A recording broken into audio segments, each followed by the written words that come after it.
Welcome back, everyone, to episode 34 of the podcast, the In the 11 podcast with myself, Brendan Griffiths. Thank you guys for sticking around, for being patient, waiting for this next episode to come out as I kind of figure out my life and figure out a way in which I want to come back to this podcast and how to move forward with it. I'm still figuring that out as we go here, so I appreciate you guys being patient and sticking around for that kind of stuff.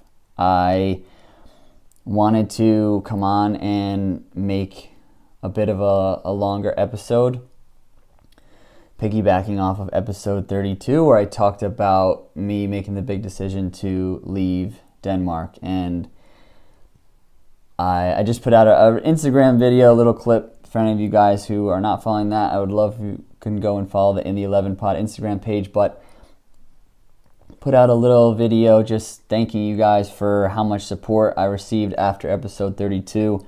A lot of people reached out and were supportive, not only, but also appreciative of the fact that I was able to kind of speak candidly about what was going on and why I chose to leave Denmark. And I felt as if I had described a little bit why I was leaving, but I still left it very up in the air and very ambiguous as to some of the decisions that I was making, and I knew I just needed time to get back right to be able to really talk about this in depth, because I just wasn't in a place in Denmark where I could really talk about everything without kind of breaking down and feeling pretty lost. And, you know, I'm not necessarily 100% healed and back to normal, but I know without a shadow of a doubt that that decision, although it might not seem on the surface like it was a hard decision because it was just getting on a plane and coming back home, it was a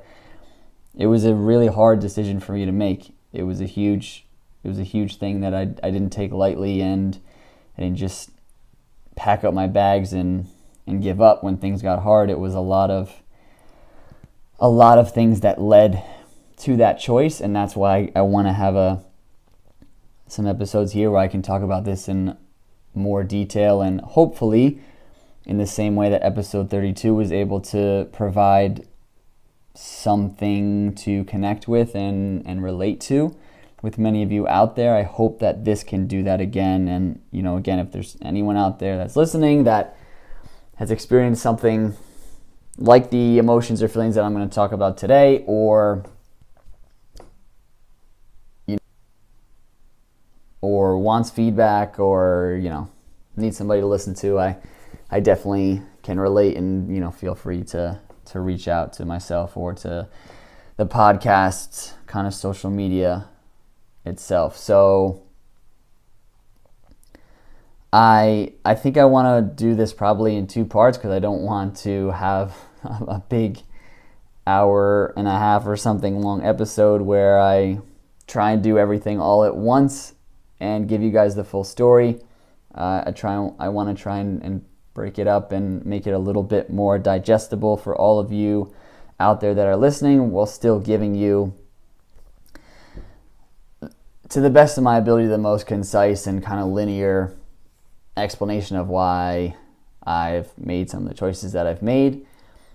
To be honest with you, it won't be perfect. It might get a little bit ugly at times, because I wasn't really in a place in Denmark where I felt like my mind was in a clear and concise place, and it's not like I've, you know, really gotten back yet to that place. Even now, you know, I'm still trying to figure things out, and as cliche as it sounds, figure my life out. So I appreciate you guys listening and being interested in this, and kind of bear with me, as the main goal of this episode is to just be authentic and tell you guys the truth. So with that being said, to recap anyone who missed 32, I left Denmark about 2 weeks ago now, maybe a little more than 2 weeks ago, and it was a culmination of reasons, some of which had to do with the soccer, but a lot of it just had to do with I needed to make a choice that was best for me and my health and my sanity, and I wasn't in a good spot. It didn't have anything to do with that club in particular that I was in. It really didn't have to do that much with Denmark, the coach, the teammates, the city, nothing like that. I'm still to this day incredibly grateful to my coach there, Emil, who you guys have seen on the podcast. He, everything that he did for me was tremendous. And even when I came and I had this conversation with him and when I talked about leaving, he was incredibly supportive and could kind of see, I guess, the writing on the wall when I started that conversation with him. So, I don't want there to be any confusion that, I went to Denmark and I wasn't playing and I didn't like the coach or I didn't like the team, I didn't like the level, so I just bailed. It wasn't anything like that in terms of level. It was a great level. A lot of the guys on the team were nice, were friendly. Like I said, I liked the coach. Good city. Granted, in COVID, it's tough to experience a culture like that when it was so many more restrictions than there were in the U.S. But again, I can't make that claim that I left for something other than it being what's best for me, and it was an intrinsic decision versus external factors. So since I've been home, again, like I said at the top, I've known that this was the right decision for me, and I know that this is what I needed to do to take the next step. And so for me, getting home was step one, and now I'm trying to put step 2 and step 3 and so on and so forth into place to really just find what's going to make me the healthiest, happiest person that I can be. And I realized there's a lot of kind of habits and things that I've developed along the way that maybe need to change. And sometimes that growth and that change can be really difficult for a person, and I'm experiencing that firsthand. But I'm trying to do the hard yards now so that I can reap the rewards. And I'm grateful that I haven't had any kind of regret or any moments where I've come home and thought, I wish I was still back there, And again, it's no slight to anyone or anything in Denmark. It's just knowing where I'm at is the correct place for me to be to allow myself to go forward. So with just being home, there was kind of another added bonus that came to the surface while I was in Denmark. There is a new semi-professional team in the Albany, New York area, which is where I'm located, and they're called the New York Shockers, and they play in the NPSL, and it was their first year of existence this year. And while I was over there in Denmark, I knew I would be home for the summer probably anyway, so I kind of just sent an email on a whim to the coach, seeing what the situation was with the team, expecting, it could go a multitude of ways. They could say, well, no, we're not looking for more players, or you won't be back in time, or I wasn't sure if there was something to do with my player's license. As many of you remember, I had an issue with my player's license in Denmark. I couldn't play the first couple of games. I didn't know, could there be a repeat of that again?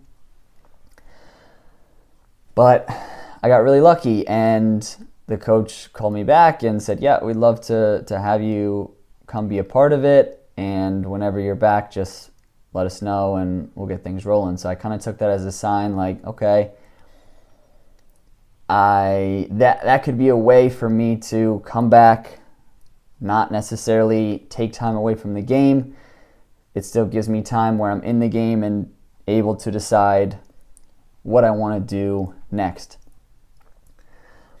And, maybe it's a way for me to kind of fall back in love with the game again, because my relationship with soccer it got to a weird place while I was in Denmark, and I thought being here and maybe having the chance to allow my family to see me play again. It was something that I have thought about for a really long time. I was always part of the dream that I had of being in Europe was I can play somewhere and, people can fly out and they can come and see me and we can, experience things together. But just never worked out that was really able to happen. Germany, it just wasn't a perfect setup. Denmark, there was COVID. Just didn't work, and I kept craving that because my family hasn't gotten to see me play since like 2018, or it's probably the last time for some, maybe even before that. And I thought, okay, this is a sign. This could give me an opportunity to reinvent myself a little bit, but not have to completely reinvent the wheel. I can come, I can still be playing, and I can figure things out from there and still play at a good level. So I've been really lucky again that the coach was willing to bring me in. I've trained with them now for 2 weeks, and it's difficult because even me planning this episode that I wanted to record 2 days ago versus now, it's different. And again, I feel like my head is gone a little bit. I was playing well, kind of finding the joy back in the game again, and I just was going into every session and I was like, I just want to come and I just want to play soccer, in its purest form, and just have fun and not think about every touch and every moment of, did I do well or did I not do well? What is the coach thinking? What are the teammates thinking? I wanted to try my best to rid myself of all of that and just come and just have fun. It's a short season here. Play a couple games and then see where it takes me and see where my head's at. Unfortunately, there was a little tweak that I was carrying with me from Denmark that I had in my hamstring. And first week and a half of training with the Shockers here at home felt fine. Then Tuesday night it flared up a little bit, and then Wednesday night, I'm recording this on Friday, so 2 nights ago, it was very bad. Was in a lot of pain, especially after the training. I was probably not smart about it. I pushed through because I wanted to play in this weekend's first game. I was very excited about that. Felt I was doing well. And I probably put myself in a tough spot. So I went and saw a doctor, said it was a hamstring strain and I need to go to physical therapy, and really there's a timeline that I have in my mind where I'd like to try and see if I can get right in about 2 weeks or so to play the weekend of the 22nd, but it's all going to depend on how I can recover, how I can rehab and all that stuff, and if I can get this hamstring to a comfortable place to be able to play again. The coach has been great, we've had conversations about injury and the plan going forward and all that kind of stuff. So I feel like I'm in a good spot to move forward and just try and get healthy. And then when I get back, I'll hopefully be able to kind of slip back into the fold and move on from there. The tough thing is it's a short season. It's only until about the very beginning of July when this NPSL season runs, so I have to try and be as careful as I can while also realizing that it is going to be over quick. So again, like I said, if I'd recorded this episode 2 days ago, it might have been different, and I don't know, I felt for a second, I kind of felt like, it's, again, listening to the signs of the universe, I was in a very difficult place in Denmark and made a really hard choice to kind of come home and be happy. Again, I was able to figure out a way to keep football in my life and to still play. And I was finding the joy again. I was finding the love of the game. I had 1 or 2 sessions where I was like, okay, this is why I did this. This is why I gave up so much to chase this game. And I was starting to get that kind of buzz back. And, then you get hit with an injury, and sure, there's no great time to be injured, but I don't know. I really don't know. The game can giveth, and the game can taketh away in the same breath. And it's just, for me, while a few years ago I would always I wouldn't even think about big picture things in terms of the game. I think now I do a little bit more, and that's kind of what I want to lay out here as we go into this episode.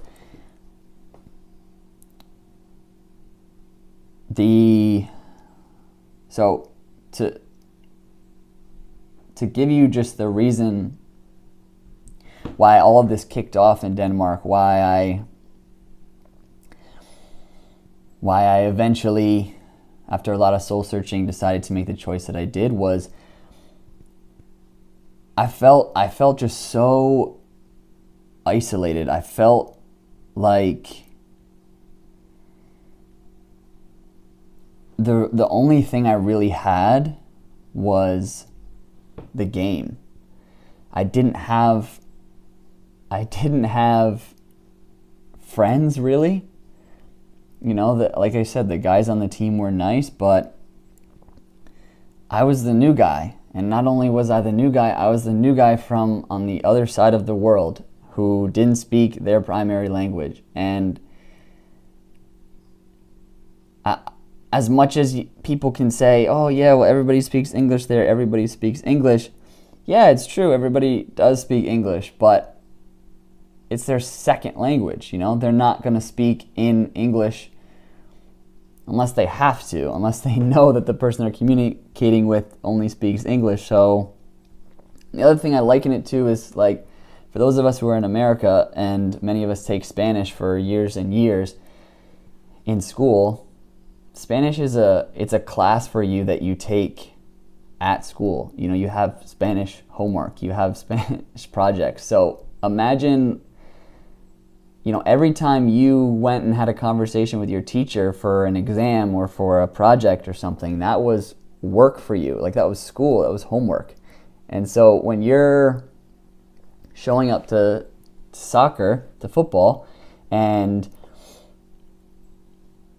people are talking to you and they're thinking, okay, I have to talk to him in English, like, that's work for them. That's homework.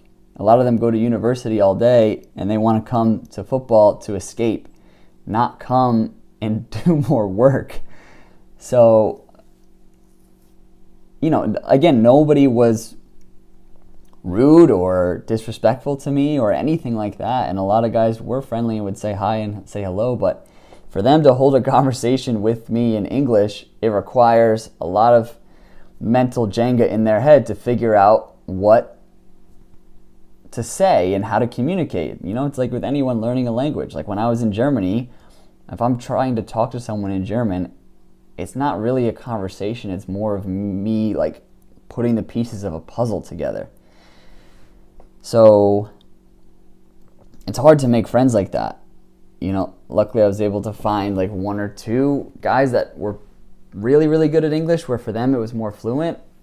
But even then, building friendships, building relationships with people, it takes time, and you don't want to force anything, you don't want to rush anything. And like I said, I didn't have friends there. I didn't have any family there. I didn't even have any family in that continent. And the only thing I was able to do was call people on the phone back home. And that's great, and it helps a lot, but there's nothing compared to when you can actually talk to a person face to face. Like when you can shake a person's hand, when you can give them a hug, it sure, I might sound like a softie for saying this, but I didn't get to hug a person for 2.5 months, 3 months, like however long I was gone. And I'm a person that likes to be around people, that likes to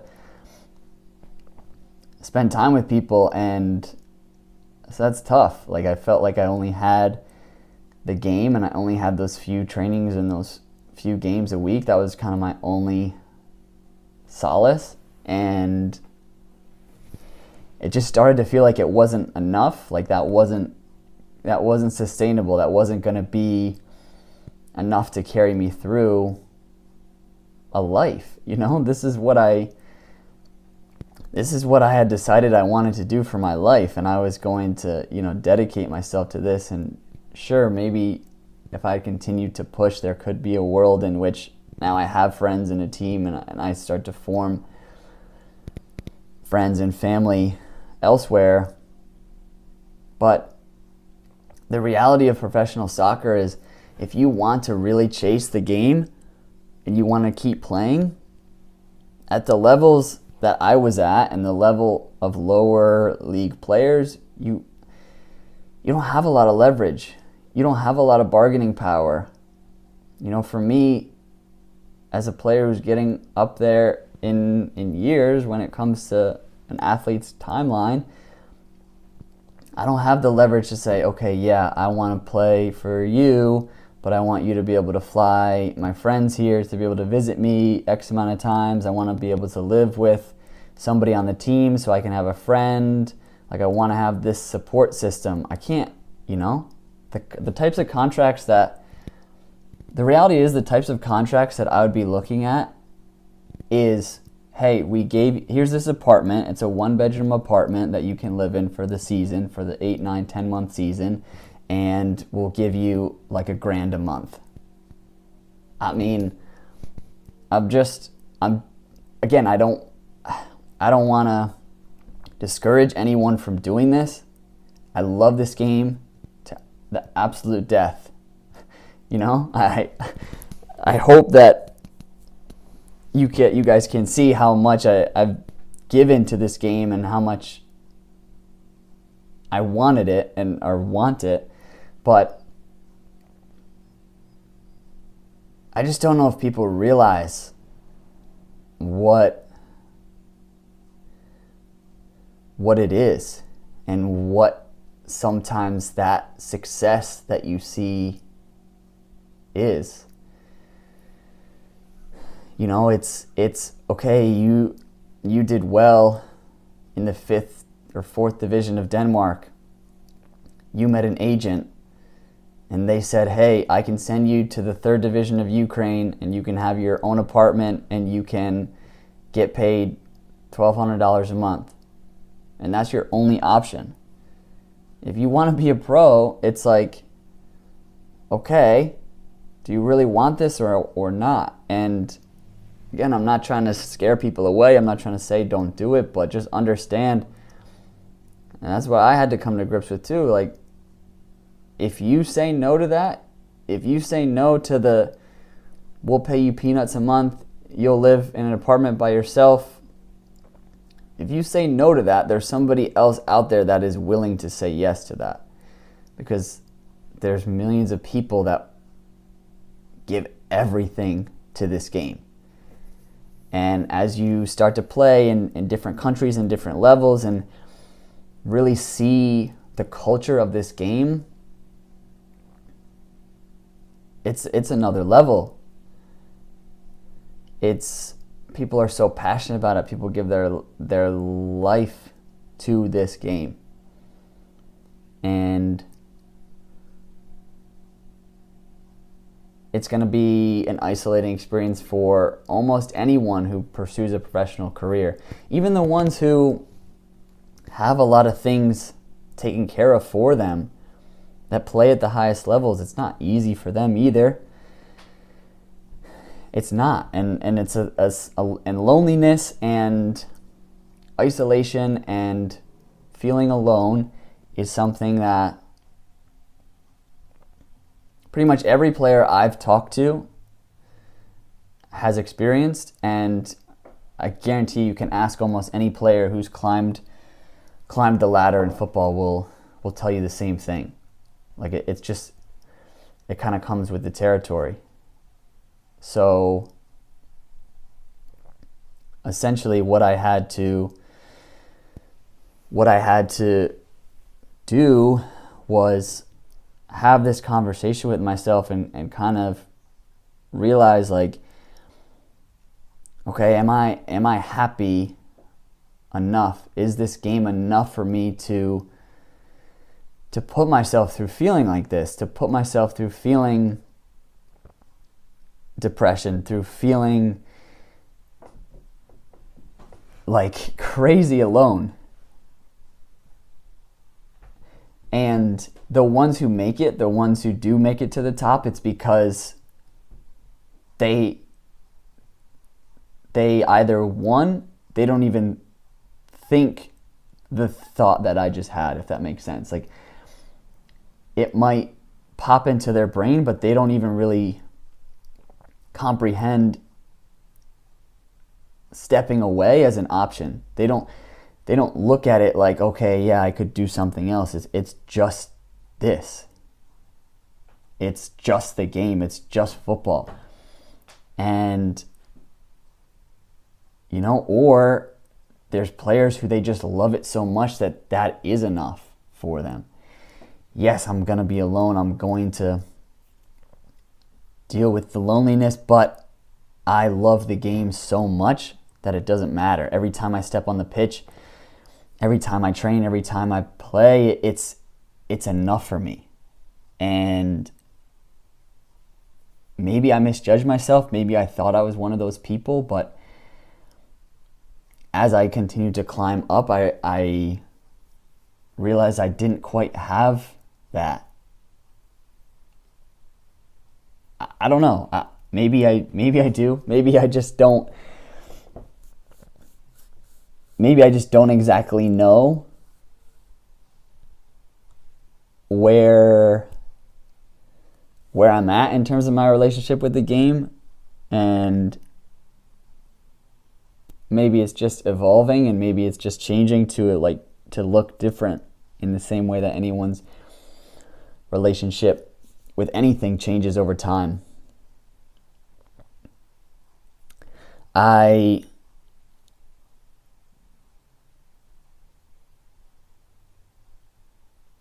I mentioned previously, I started to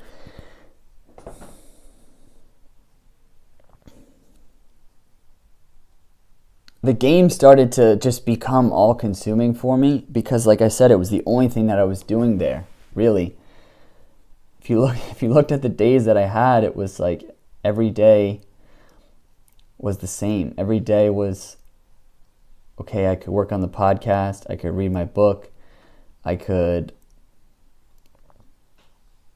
go for a walk, I could go for a bike ride, I could juggle the soccer ball, or I could watch Netflix. There wasn't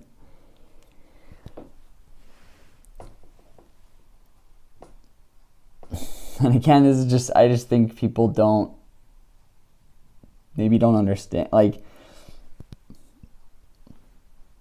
there wasn't any just, let me call out one of my friends and we'll go get a drink quick, or we'll go to a coffee shop. And again, in COVID, you couldn't even go and just sit in a coffee shop. You couldn't do those types of things.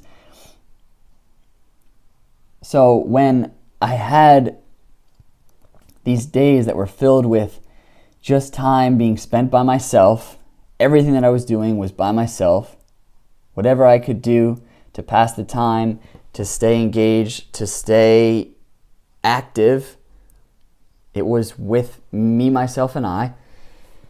Then when you go to training, you're around people, and this is, again, what you came here to do. You came here to play football. You are a footballer.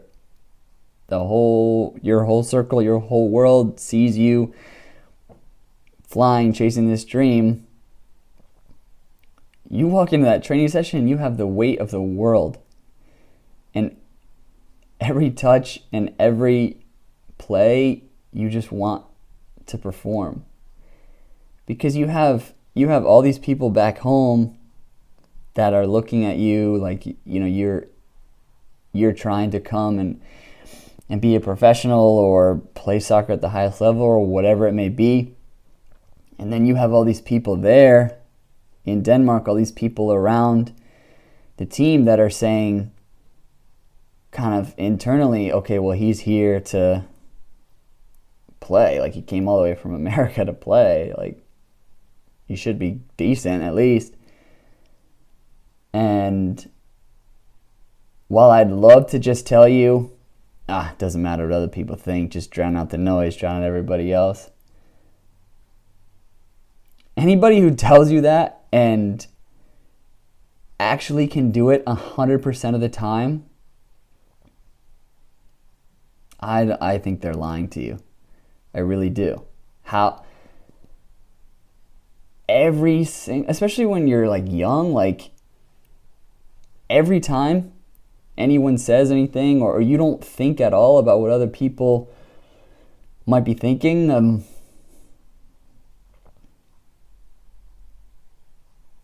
in reality, a lot of it could have been in my head. A lot of it could have been just fabricated, and I put that pressure on myself. I can 100% own that and realize that's probably what happened. Because I would go to these sessions and I would just be stressed. The whole walk there, I felt a pit in my stomach. I felt anxious. And as the sessions were going, I started to think, okay, we're 30 minutes in, only an hour to go, or, oh, good, we probably only have 15 minutes left. I started to even look forward to the end of the session because it meant that I could just breathe and go back to my apartment and recalibrate. And so when I got to that point in kind of mid-March, when I was feeling so alone, when I was missing being around the people that gave me joy, that I enjoyed spending time with, I was putting too much emphasis on the football. It was consuming me. I started to re-evaluate, what am I doing? Like, what am I doing? And am I happy or am I not? Not to mention, on top of that, if I would go and I would perform poorly at training because of the fact I'd worked myself up into a frenzy, I felt so like low and so dejected. And I had come to a point where I realized, like, I'm not even playing my best football right now. I'm going into these training sessions, I'm silent, I'm basically talking to no one, which for those of you who know me is not the way that I play. And I'm just playing to not make mistakes, and I felt just like lost, honestly. I felt like I didn't know which way was up. I felt like I just didn't have control. And there was a route in which I could have just bared down and gritted my teeth, and I could have tried to read a bunch of books on mindfulness and taking ownership and control of the mental side of the game and becoming more mentally strong going into training and going into games. But I felt like I I didn't know if I was capable of doing that on my own. And so I kind of had to make the decision of like, do I try and just push? And maybe I can correct some things, but maybe I don't. What if I get into a worse place? Or do I take a step back to be able to then kind of assess the situation and figure out what the right path is for me?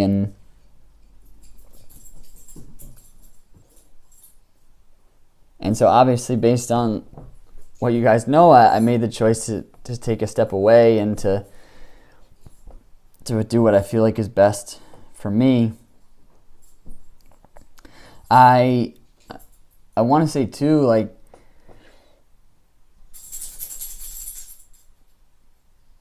and this might be tough for people to understand, especially those of you who are listening to this for the football based content and the soccer side of things.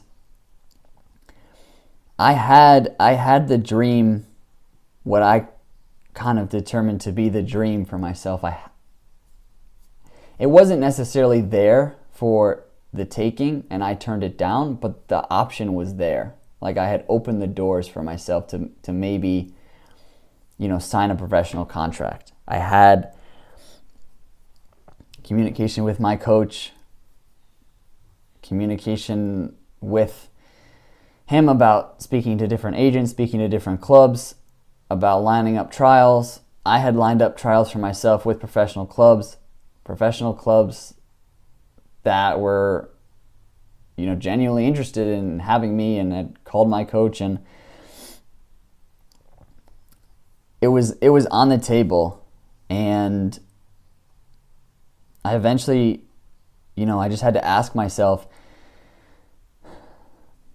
I'm living the professional lifestyle now, so to speak.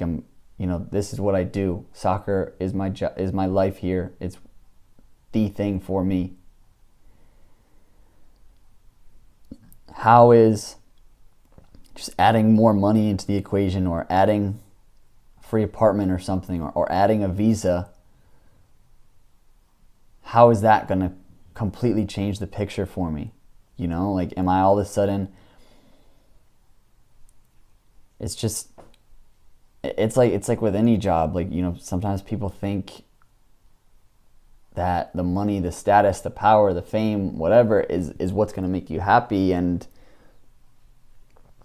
it usually never is. And so I didn't want to make the mistake of, maybe I do get a pro contract offered to me and I just take it because this is what I've wanted and this is what I fought tooth and nail for years for. And then I get there and I'm not even happy.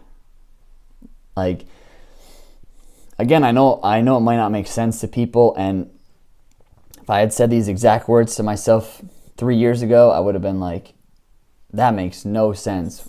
What? You would have been a pro. Like, you would have been able to play football professionally. How could you give that up? How could you give up that chance?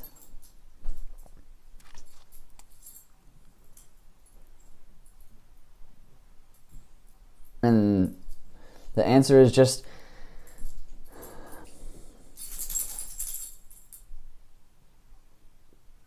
I guess things change. I guess things changed for me. I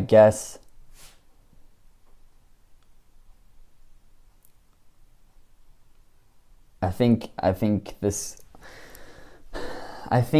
a scary thing is when you set a goal for yourself and you work so hard and you work tirelessly to achieve a goal, and then you get close to it, or you're on the journey, and then you start to realize, do I even want this goal? Am I even happy pursuing this? Once I get there, will I like the view? So basically,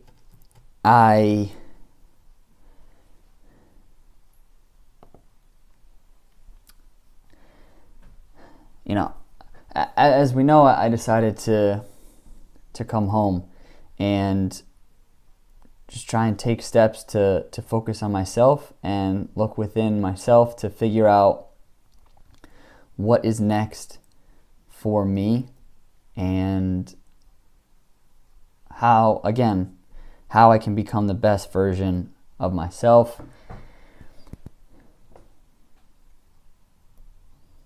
And so far as it turns out, it's a bit more of a difficult process than I had initially anticipated.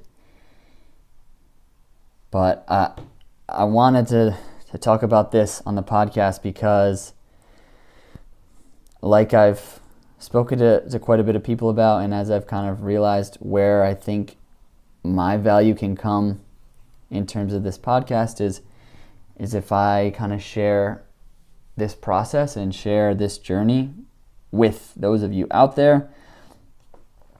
I know how cliche that sounds to say I'm sharing my journey with you and my journey to become the best version of myself.